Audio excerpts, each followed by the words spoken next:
ole tu na kan la sak le tu ri Christian na number zani somnga pathum kong ol samani lo ti la ka nia hela hi khuang pu vel te na an la khian lak mon lu tu khi la oma lak mon chon sakhanom lo ni en ti na kong ol samani lo van ram kan pan na kong hi an tiang lak ka chon zai pui kha lo nuam lo thina me pui tan mar deuh tak ke ma tho dewa sak chi ani cha khale thonun hi support chinang kong ol samani lo van ram kan pan na kong hi ling tam ta kong na kong ani kong ol samani lo ase chandam tum min ruai ti ti nin lom na min pe sel ni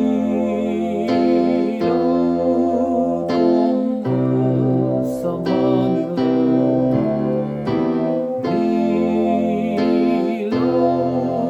kong ol samani lo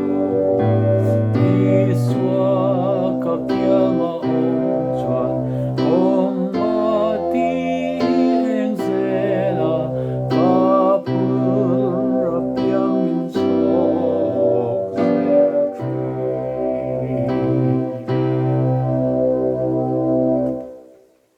hei hi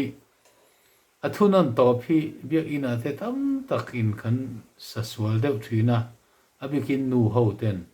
ka phur piang min chok zang zel thin ti anom thina tun ma khan zang ti hi lo tel thin ni om tak ani la bua te ma se zang ti hi tel lawa tuna chuan ka phur piang min chok chok a hian slar ania chok zel thin ti mai tur ani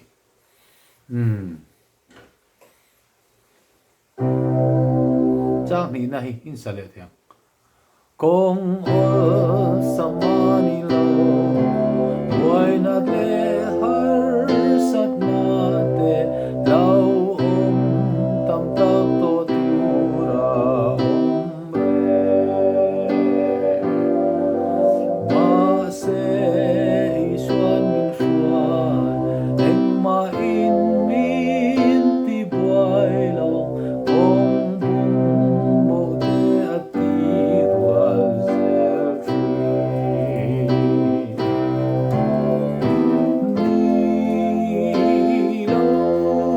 kong ol samani lo ni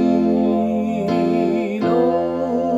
kong ol samani lo iswa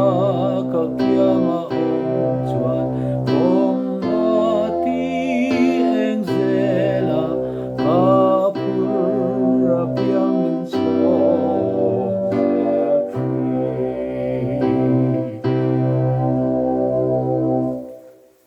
le khadi khan adik chia lo mai the kan sakta zong zong zu fi anti zong zong the nen chuan tlang puin khatiang kha tok phut me ro se la thiam lo te tan po niang e